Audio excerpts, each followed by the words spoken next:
también por el Día del Arpa Paraguaya quisimos preparar un material especial, porque Paraguay es reconocido en el mundo por su idioma guaraní, por el ñandutí, por su cultura, pero tenemos un emblema muy particular y estamos hablando sin duda alguna del arpa paraguaya. Desde la ciudad de Luque, una familia, la familia Borja, transmite el conocimiento de la creación del arpa paraguaya de generación en generación.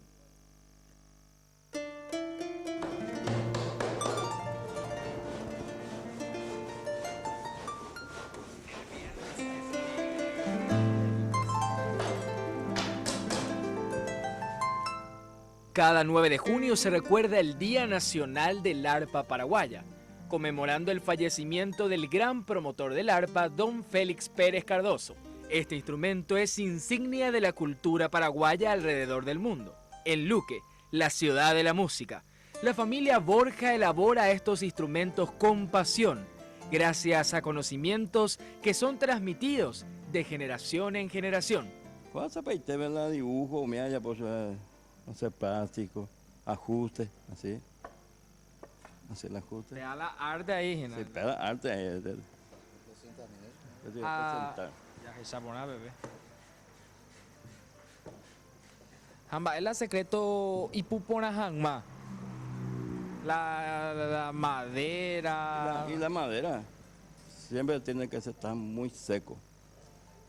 Seco la madera tiene que. El cedro y la tapa del pino. Con humedad entonces de contrario y tejina. Sí, se contrario y pues.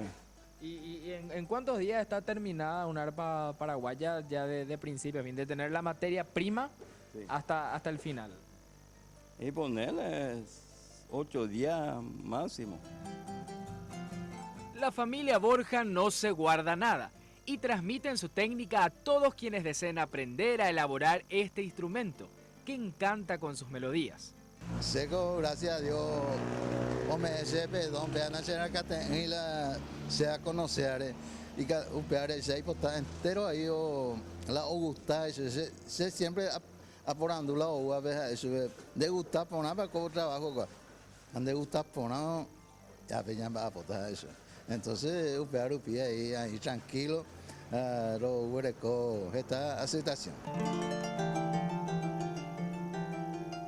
Ya es la cuarta generación de la familia Borja que continúa con esta herencia familiar, que al mismo tiempo es patrimonio de todos los paraguayos.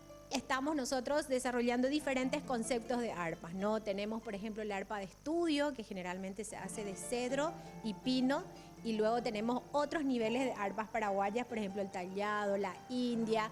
Ya todo depende de lo que quiere el artista o de lo que quiere ese aficionado o simplemente aquel que quiere en su casa tener un arpa paraguaya, porque hay gente que viene a llevar un instrumento no para tocarlo, ¿verdad?, sino para tenerlo ahí en la casa.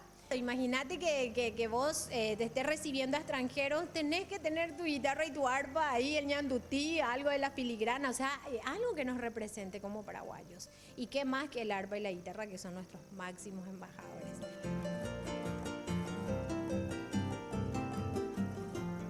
Y la dulce melodía del arpa paraguaya seguirá sonando siempre gracias a las manos talentosas de estos artesanos de la familia Borja de la ciudad de Luque. Así que feliz día para ellos, para todos los que ejecutan este instrumento y por supuesto a los amantes de las melodías del arpa.